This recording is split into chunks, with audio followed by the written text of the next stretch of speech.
ಇವತ್ತು ನಾನು ನಮ್ಮ ಉತ್ತರ ಕರ್ನಾಟಕ ಸ್ಪೆಷಲ್ ರುಚಿಕರವಾದಂಥ ಬೆಲ್ಲದ ಕರ್ಜಿಕಾಯಿ ತುಂಬ ಸುಲಭವಾಗಿ ಯಾವ ರೀತಿ ಮಾಡೋದು ಅಂತ ತೋರಿಸ್ಕೊಡ್ತಾ ಇದ್ದೀನಿ. ಮೇಲ್ಗಡೆಯಿಂದ ಗರ್ಗರಿ ಆಗಿರುತ್ತೆ, ಒಳಗಡೆಯಿಂದ ಸ್ವಲ್ಪ ಸಾಫ್ಟ್ ಆಗಿರುತ್ತೆ. ತಿಂಡಿಗಂತೂ ತುಂಬಾ ರುಚಿಯಾಗಿರುತ್ತೆ. ಚಿಕ್ಕವರಿಂದ ಹಿಡಿದು ದೊಡ್ಡೋರ್ವರೆಗೂ ಯಾರಿಗೆ ಕೊಟ್ಟರು ಕೂಡ ತುಂಬಾ ಇಷ್ಟಪಟ್ಟು ತಿಂತಾರೆ. ಹಲೋ ವೀಕ್ಷಕರೇ, ಎಲ್ರಿಗೂ ನಮಸ್ಕಾರ. ದೀಪಾ ಈಸಿ ಹೋಮ್ ರೆಸಿಪಿಗೆ ತಮ್ಮೆಲ್ಲರಿಗೂ ಸ್ವಾಗತ.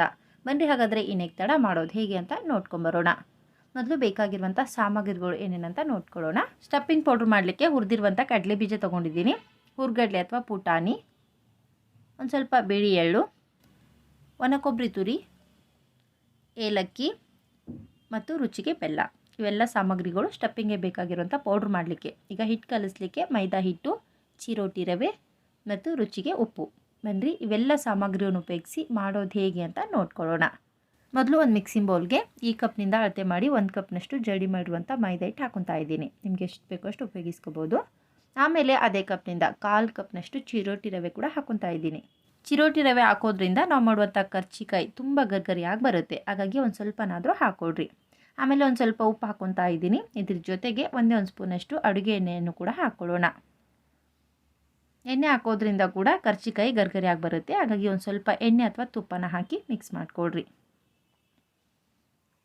ಮೈದಾ ಹಿಟ್ಟು ಮತ್ತು ರವೆ ಎರಡು ನೀಟಾಗಿ ಮಿಕ್ಸ್ ಆಗಬೇಕು, ಆ ರೀತಿ ನೀಟಾಗಿ ಕಲಸಿ ಆಮೇಲೆ ಇದಕ್ಕೆ ಸ್ವಲ್ಪ ಸ್ವಲ್ಪ ನೀರನ್ನು ಹಾಕಿ ಕಲಿಸ್ತಾ ಹೋಗೋಣ. ನೆನಪಿರಲಿ, ಎಷ್ಟು ಸಾಧ್ಯ ಆಗುತ್ತೋ ಅಷ್ಟು ಹಿಟ್ಟನ್ನು ಗಟ್ಟಿಯಾಗಿಯೇ ಕಲಸಿಟ್ಕೊಳ್ರಿ.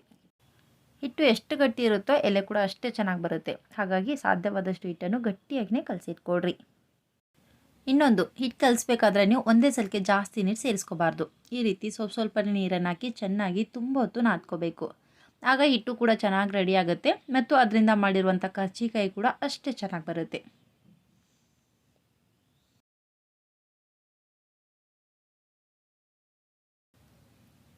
ನೋಡಿ, ಹಿಟ್ಟನ್ನು ಈ ರೀತಿ ಸ್ವಲ್ಪ ಗಟ್ಟಿಯಾಗಿಯೇ ಕಲಿಸ್ಕೊಂಡಿದ್ದೀನಿ. ತುಂಬ ಚೆನ್ನಾಗಿ ರೆಡಿಯಾಗಿದೆ. ಈ ರೀತಿ ಕಲಿಸಿದ ಮೇಲೆ ಮತ್ತೆ ಮೇಲ್ಗಡೆಯಿಂದ ನೀರು ಎಣ್ಣೆನ ಹಚ್ಕೊಬೇಡ್ರಿ, ಹಾಗೆ ನೆನ್ಲಿಕ್ಕೆ ಬಿಟ್ಬಿಡ್ರಿ. ರವೆ ಹಾಕಿ ಕಲಸಿರೋದ್ರಿಂದ ಹಿಟ್ಟನ್ನು ಸುಮಾರು ಒಂದು ಅರ್ಧ ಗಂಟೆ ಅಥವಾ 20 ನಿಮಿಷನಾದರೂ ನೆನೆಸ್ಕೋಬೇಕು. ಹಾಗಾಗಿ ಮೇಲ್ಮುಚ್ಚಿ ಒಂದು 20 ನಿಮಿಷ ನೆನ್ಲಿಕ್ಕೆ ಬಿಡ್ತಾ ಇದ್ದೀನಿ. ಹಿಟ್ಟು ನೆನಿಲಿ, ಅಷ್ಟರಲ್ಲೇ ಈ ಕಡೆ ಸ್ಟಫಿಂಗ್ಗೆ ಬೇಕಾಗಿರುವಂಥ ಪೌಡ್ರನ್ನ ಯಾವ ರೀತಿ ರೆಡಿ ಮಾಡೋದು ಅಂತ ನೋಡ್ಕೊಳ್ಳೋಣ. ಈ ಕಡೆ ಮೊದಲು ಸ್ಟವ್ನ ಆನ್ ಮಾಡಿ ಒಂದು ಫ್ರೈ ಪ್ಯಾನ್ ಬಿಸಿ ಮಾಡಿ ಇಟ್ಕೊಂಡಿದ್ದೀನಿ. ಈಗ ಇದರಲ್ಲಿ ಒಂದು 1/4 ಕಪ್ನಷ್ಟು ಬಿಳಿ ಎಳ್ಳನ್ನು ಹಾಕೊತಾ ಇದ್ದೀನಿ. ಈಗ ಇವಾಗನೂ ಒಂದು ಸ್ವಲ್ಪ ಕೆಂಪಗಾಗೋವರೆಗೂ ಹುರ್ಕೊಳ್ಳೋಣ. ಗ್ಯಾಸನ್ನು ಮೀಡಿಯಮ್ ಫ್ಲೇಮ್ನಲ್ಲೇ ಇಟ್ಟು ಒಂದು ಸ್ವಲ್ಪ ಕಲರ್ ಚೇಂಜ್ ಆಗೋವರೆಗೂ ಡ್ರೈ ರೋಸ್ಟ್ ಮಾಡಿಕೊಡ್ರಿ. ಬೇಗನೆ ಸೀದೋಗುತ್ತೆ, ಹುಷಾರಾಗಿ ಹುರ್ಕೊಡ್ರಿ. ನೋಡಿ, ಚೆನ್ನಾಗಿ ಹುರಿದಾಗಿದೆ. ಈಗ ಸ್ಟವ್ನ ಆಫ್ ಮಾಡಿ ತಣ್ಣಗಾಗ್ಲಿಕ್ಕೆ ಬಿಡೋಣ. ಪೂರ್ತಿಯಾಗಿ ತಣ್ಣಗಾಗಲಿ, ಅಷ್ಟರಲ್ಲಿ ಕಡೆ ಕೆಲವೊಂದನ್ನು ಗ್ರೈಂಡ್ ಮಾಡ್ಕೊಳ್ಳೋಣ. ನೋಡಿ, 1 ಕಪ್ನಷ್ಟು ಹುರ್ಗಡ್ಲೆ ಅಥವಾ ಪುಟಾಣಿಯನ್ನು ತೊಗೊಂಡಿದ್ದೀನಿ. ಈಗ ಇವಾಗನೂ ಗ್ರೈಂಡ್ ಮಾಡ್ಕೋಬೇಕು, ಹಾಗಾಗಿ ಮಿಕ್ಸಿ ಜಾರ್ಗೆ ಹಾಕೊತಾ ಇದ್ದೀನಿ. ಅದರಲ್ಲಿ ಎಷ್ಟು ಇಡಿಸುತ್ತೋ ಅಷ್ಟು ಹಾಕಿ ಗ್ರೈಂಡ್ ಮಾಡ್ಕೊಳ್ಳೋಣ. ಈಗ ಇದನ್ನು ಒಂದು ಸ್ವಲ್ಪ ತರಿತರಿಯಾಗಿ ಗ್ರೈಂಡ್ ಮಾಡ್ಕೊಂಬರ್ರಿ. ತುಂಬ ಸ್ಮೂತ್ ಆಗಬಾರ್ದು, ಒಂದು ಸ್ವಲ್ಪ ರವ ಇದ್ದರೂ ನಡೆಯುತ್ತೆ. ನೋಡಿರಿ, ಈ ರೀತಿ ಗ್ರೈಂಡ್ ಮಾಡ್ಕೊಂಡಿದ್ದೀನಿ. ತುಂಬ ಚೆನ್ನಾಗಿ ರೆಡಿಯಾಗಿದೆ. ಈಗ ಇದನ್ನು ಒಂದು ಅಗಲವಾದಂಥ ಬುಟ್ಟಿಯಲ್ಲಿ ಹಾಕೊಳ್ಳೋಣ. ಇನ್ನೂ ಗ್ರೈಂಡ್ ಮಾಡೋದಿದ್ದರೆ ಇದೇ ರೀತಿಯೇ ಗ್ರೈಂಡ್ ಮಾಡಿ ಹಿಟ್ಟಿಗೆ ಸೇರಿಸ್ಕೊಳ್ರಿ. ನಂತರ ಅದೇ ಮಿಕ್ಸಿ ಜಾರ್ನಲ್ಲಿ ಹುರಿದು ತಣ್ಣಗಾಗ್ಲಿಕ್ಕೆ ಇಟ್ಕೊಂಡಿರುವಂಥ ಬಿಳಿ ಎಳೆಯನ್ನು ಸ್ವಲ್ಪ ತಣ್ಣಗಾದ್ಮೇಲೆ ಮಿಕ್ಸಿ ಜಾರ್ಗೆ ಹಾಕೊತಾ ಇದ್ದೀನಿ. ಇದನ್ನು ನೀವು ಯಾವ ರೀತಿ ಗ್ರೈಂಡ್ ಮಾಡ್ಕೋಬೇಕು ಅಂದರೆ, ಜಸ್ಟ್ ಮಿಕ್ಸಿ ಬಟನನ್ನು ಆನ್ ಮಾಡಿ ಆಫ್ ಮಾಡ್ಕೋಬೇಕಷ್ಟೇ. ತುಂಬ ಸ್ಮೂತ್ ಆದರೆ ಟೇಸ್ಟ್ ಅಷ್ಟು ಚೆನ್ನಾಗಿರಲ್ಲ, ಹಾಗೆ ಹಾಕ್ಕೊಂಡ್ರೆ ಸ್ಮೆಲ್ಲೇ ಬರಲ್ಲ. ಹಾಗಾಗಿ ಮಿಕ್ಸಿ ಬಟನ್ನ ಜಸ್ಟ್ ಆನ್ ಮಾಡಿ ಆಫ್ ಮಾಡಿಕೊಡ್ರಿ, ಆಗ ತರಿಯಾಗಿ ರೆಡಿ ಆಗುತ್ತೆ. ಅದನ್ನು ಅದೇ ಹಿಟ್ಟಿನ ಜೊತೆ ಸೇರಿಸ್ಕೊಡ್ರಿ. ನಂತರ ಅದೇ ಮಿಕ್ಸಿ ಜಾರ್ಗೆ ಮುಂಚೆನೇ ನಾನು ಕಡಲೆ ಬೀಜನ ಚೆನ್ನಾಗಿ ಹುರಿದು ಸಿಪ್ಪೆಲ್ಲ ತೆಗೆದು ರೆಡಿ ಮಾಡಿ ಇಟ್ಕೊಂಡಿದ್ದೆ. ಈಗ ಅದೇ ಕಪ್ನಿಂದ 1 ಕಪ್ನಷ್ಟು ಅಳತೆ ಮಾಡಿ ಜಾರ್ಗೆ ಹಾಕೊತಾ ಇದ್ದೀನಿ. ನೆನಪಿರಲಿ, ಇವಾಗನೂ ತುಂಬ ಸ್ಮೂತಾಗಿ ಗ್ರೈಂಡ್ ಮಾಡ್ಕೋಬೇಡ್ರಿ, ಸ್ವಲ್ಪ ತರಿಯಾಗಿಯೇ ಗ್ರೈಂಡ್ ಮಾಡಿಕೊಡ್ರಿ, ಅಂದಾಗಲೇ ರುಚಿ ಚೆನ್ನಾಗಿರುತ್ತೆ. ನೋಡಿರಿ, ಈ ರೀತಿ ತರಿಯಾಗಿಯೇ ಗ್ರೈಂಡ್ ಮಾಡ್ಕೊಂಡಿದ್ದೀನಿ. ತುಂಬ ಚೆನ್ನಾಗಿ ರೆಡಿಯಾಗಿದೆ. ಈಗ ಇದನ್ನು ಕೂಡ ಅದೇ ಹಿಟ್ಟಿನ ಜೊತೆನೇ ಸೇರಿಸ್ಕೊಳ್ಳೋಣ. ನಂತರ ಅದೇ ಕಪ್ನಿಂದ 1 ಕಪ್ನಷ್ಟು ಒಣ ಕೊಬ್ಬರಿ ತುರಿಯನ್ನು ಹಾಕೊತಾ ಇದ್ದೀನಿ. ಇದನ್ನು ಹುರಿದಿಲ್ಲ, ಹಾಗೆ ಡೈರೆಕ್ಟಾಗಿ ಸೇರಿಸ್ಕೊತಾ ಇರೋದು. ಆಮೇಲೆ ಒಂದು ಸ್ವಲ್ಪ ಏಲಕ್ಕಿ ಪುಡಿ ಹಾಕೊತಾ ಇದ್ದೀನಿ. ನಂತರ ರುಚಿಗೆ ಅದೇ ಕಪ್ನಿಂದ 1 ಕಪ್ನಷ್ಟು ಬೆಲ್ಲ ಕೂಡ ಹಾಕೊತಾ ಇದ್ದೀನಿ. ಮೊದಲು 1 ಕಪ್ನಷ್ಟು ಸೇರಿಸ್ಕೊಳ್ಳೋಣ, ಆಮೇಲೆ ರುಚಿ ಏನಾದರೂ ಕಡಿಮೆ ಅನಿಸಿದ್ರೆ ಇನ್ನೂ ಸ್ವಲ್ಪ ಹಾಕಿ ಕಲಿಸ್ಕೊಳ್ಳೋಣ. ಈಗ ಎಲ್ಲವನ್ನು ಒಂದು ಸಲ ನೀಟಾಗಿ ಮಿಕ್ಸ್ ಮಾಡ್ಕೊಳ್ಳೋಣ.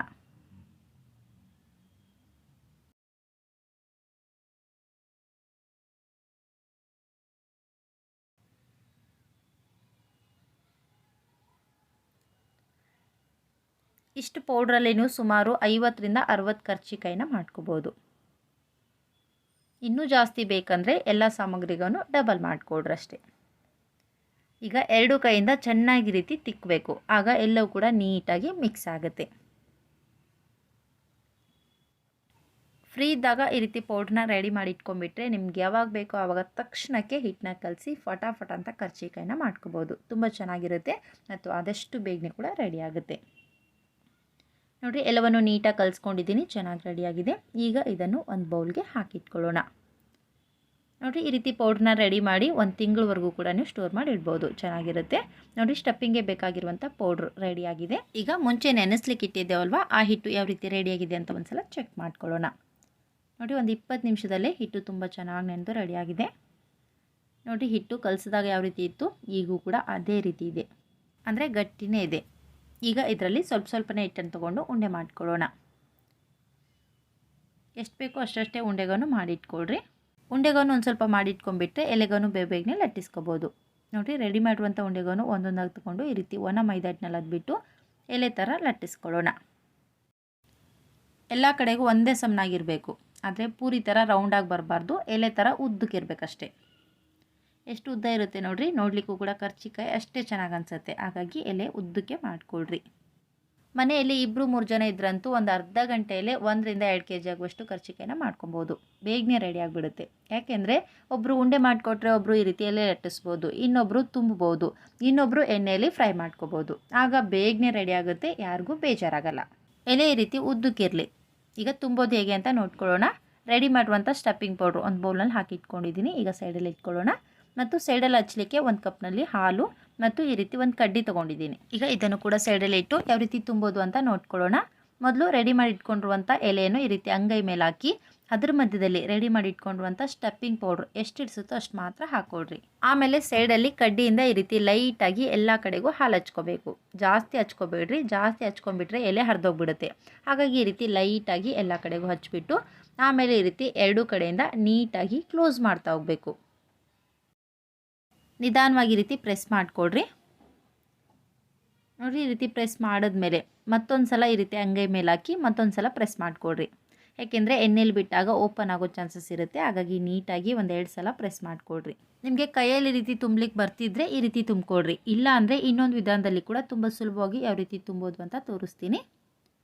ಮೊದಲು ರೆಡಿ ಮಾಡಿ ಇಟ್ಕೊಂಡಿರುವಂಥ ಉಂಡೆಯನ್ನು ಒಣ ಹಿಟ್ಟಿನಲ್ಲಿ ಅದ್ಬಿಟ್ಟು ಈ ರೀತಿ ಮನೆ ಮೇಲೆ ಹಾಕಿ ಎಲೆ ಥರ ಲಟ್ಟಿಸ್ಕೊಡ್ರಿ. ದಪ್ಪ ಇರಬಾರ್ದು, ಆದಷ್ಟು ತೆಳ್ಳಗೆ ಇರಬೇಕು. ನೋಡಿರಿ, ಈ ರೀತಿ ತೆಳ್ಳಗೆ ಉದ್ದಕ್ಕೆ ಲಟ್ಟಿಸ್ಕೊಂಡಿದ್ದೀನಿ. ಈಗ ಈ ರೆಡಿಯಾಗಿರುವಂಥ ಎಲೆಯನ್ನು ಚಪಾತಿ ಮನೆ ಮೇಲೆ ಅಥವಾ ಯಾವುದಾದ್ರೂ ಒಂದು ತಟ್ಟೆ ಮೇಲೆ ಹಾಕ್ಕೊಡ್ರಿ. ಎಷ್ಟು ಬೇಕಾದರೂ ಈ ರೀತಿ ಎಲೆಗಳನ್ನು ಜೋಡಿಸ್ಕೋಬೋದು. ಆಮೇಲೆ ಇದರ ಮಧ್ಯದಲ್ಲಿ ಎಷ್ಟು ಇಡಿಸುತ್ತೋ ಅಷ್ಟು ಮಾತ್ರ ಸ್ಟಫಿಂಗ್ ಪೌಡ್ರ್ ಹಾಕ್ಕೊಡ್ರಿ. ಆಮೇಲೆ ಸೈಡಲ್ಲಿಂದ ಈ ರೀತಿ ಲೈಟಾಗಿ ಹಾಲು ಹಚ್ಕೋಬೇಕು. 2 ಅಂಟ್ಕೊಳ್ಳಿ ಅಂತೇಳಿ ಈ ರೀತಿ ಹಾಲು ಹಚ್ಕೊತಾ ಇದ್ದೀನಿ ಅಷ್ಟೇ. ಎಲ್ಲ ಕಡೆಗೂ ಈ ರೀತಿ ನೀಟಾಗಿ ಹಚ್ಚಿದ್ಮೇಲೆ ಈಗ 2 ಕಡೆಯಿಂದ ಎಡ್ಜಸ್ಟ್ನ ಹಿಡಿದ್ಬಿಟ್ಟು ಈ ರೀತಿ ಆದರೂ ಪ್ರೆಸ್ ಮಾಡಿಕೊಡ್ರಿ. ಇಲ್ಲ ಅಂದರೆ ಒಂದರ ಮೇಲೆ ಒಂದು ಈ ರೀತಿ ನಿಧಾನವಾಗಿ ಹಾಕಿ ನೀಟಾಗಿ ಪ್ರೆಸ್ ಮಾಡಿಕೊಡ್ರಿ. ಎಣ್ಣೆಲಿ ಬಿಟ್ಟಾಗ ಓಪನ್ ಆಗಬಾರ್ದು, ಹಾಗಾಗಿ ಇನ್ನೊಂದು ಸಲ ಈ ರೀತಿ ಒತ್ಕೊಡ್ರಿ. 2 ವಿಧಾನದಲ್ಲಿ ತುಂಬೋದು ಹೇಗೆ ಅಂತ ತೋರಿಸಿದ್ದೀರಿ. ನಿಮ್ಗೆ ಯಾವ್ದು ಈಜಿ ಆಗುತ್ತೋ ಆ ರೀತಿ ತುಂಬಿಕೊಡ್ರಿ. ಇದೇ ರೀತಿ ಒಂದು ಸ್ವಲ್ಪ ಮಾಡಿಟ್ಕೊಂಡ್ಬಿಟ್ರೆ ಎಣ್ಣೆ ಬಿಸಿ ಆದಮೇಲೆ ಬೇಗನೆ ಫ್ರೈ ಮಾಡ್ಕೋಬೋದು. ಈಗ ಫ್ರೈ ಮಾಡೋದು ಹೇಗೆ ಅಂತ ನೋಡ್ಕೊಳ್ಳೋಣ. ಈ ಕಡೆ ಮುಂಚೆನೇ ಎಣ್ಣೆ ಬಿಸಿ ಮಲ್ಕಿ ಇಟ್ಟಿದ್ದೆ. ಎಣ್ಣೆ ಬಿಸಿ ಆದಮೇಲೆ ಸ್ವಲ್ಪ ಹಿಟ್ಟಾಕಿ ಚೆಕ್ ಮಾಡ್ಕೊಳ್ಳೋಣ. ಎಣ್ಣೆಯಲ್ಲಿ ಹಿಟ್ಟು ಹಾಕಿದ್ರೆ ಈ ರೀತಿ ತಕ್ಷಣವೇ ಮೇಲೆ ಬರಬೇಕು, ಆಗ ಎಣ್ಣೆ ಚೆನ್ನಾಗಿ ಬಿಸಿಯಾಗಿದೆ ಅಂತ ಅರ್ಥ. ನೋಡಿ, ಎಣ್ಣೆ ಚೆನ್ನಾಗಿ ಬಿಸಿಯಾಗಿದೆ. ಈಗ ಇದರಲ್ಲಿ ಮಾಡಿಟ್ಕೊಂಡಿರೋದನ್ನು ನಿಧಾನವಾಗಿ ಒಂದೊಂದಾಗಿ ಬಿಡ್ತಾ ಹೋಗೋಣ. ಎಣ್ಣೆಯಲ್ಲಿ ಎಷ್ಟು ಇಳಿಸುತ್ತೋ ಅಷ್ಟು ಮಾತ್ರ ಬಿಡ್ರಿ ಮತ್ತು ಒಂದು ಕಡೆ ಫ್ರೈ ಆಗೋವರೆಗೂ ಮುಟ್ಟಕ್ಕೆ ಹೋಗಬೇಡ್ರಿ. ಈ ರೀತಿ ಒಂದು ಕಡೆ ಫ್ರೈ ಆದಮೇಲೆ ಒಂದೊಂದಾಗಿ ತಿರುಗಿಸ್ತಾ 2 ಕಡೆಗೂ ಫ್ರೈ ಮಾಡ್ಕೊಳ್ಳೋಣ. ನೆನಪಿರಲಿ, ಗ್ಯಾಸನ್ನು ಮೀಡಿಯಮ್ ಫ್ಲೇಮ್ನಲ್ಲಿಟ್ಟು ಫ್ರೈ ಮಾಡಿಕೊಡ್ರಿ, ಆಗ ಗರ್ಗರಿಯಾಗಿ ಬರುತ್ತೆ. ಫ್ರೈ ಆಗಲಿಕ್ಕೆ ಜಾಸ್ತಿ ಟೈಮೇನು ಬೇಕಾಗಲ್ಲ, ಆದಷ್ಟು ಬೇಗನೆ ಫ್ರೈ ಆಗುತ್ತೆ. ಚೆನ್ನಾಗಿ ರೆಡಿಯಾಗಿವೆ. ಈಗ ಇವುಗಳನ್ನು ತೆಗೆದು ಒಂದು ಪ್ಲೇಟ್ನಲ್ಲಿ ಹಾಕ್ಕೊಳ್ಳೋಣ. ಇದೇ ರೀತಿ ಎಲ್ಲವನ್ನು ಫ್ರೈ ಮಾಡಿ ರೆಡಿ ಮಾಡಿಕೊಡ್ರಿ. ಇದೇ ರೀತಿ ಎಲ್ಲವನ್ನು ಫ್ರೈ ಮಾಡಿ ತಣ್ಣಗಾಲಿಕ್ಕೆ ಬಿಡ್ರಿ. ಪೂರ್ತಿಯಾಗಿ ತಣ್ಣಗಾದ್ಮೇಲೆ ಒಂದು ಡಬ್ಬಿಯಲ್ಲಿ ಅಥವಾ ಬಾಕ್ಸ್ನಲ್ಲಿ ಹಾಕಿ ಇಟ್ಕೊಂಡ್ಬಿಟ್ರೆ 1 ತಿಂಗಳವರೆಗೂ ಇಟ್ಟರು ಕೂಡ ಈ ಕರ್ಜಿಕಾಯಿ ಹಾಳಾಗಲ್ಲ.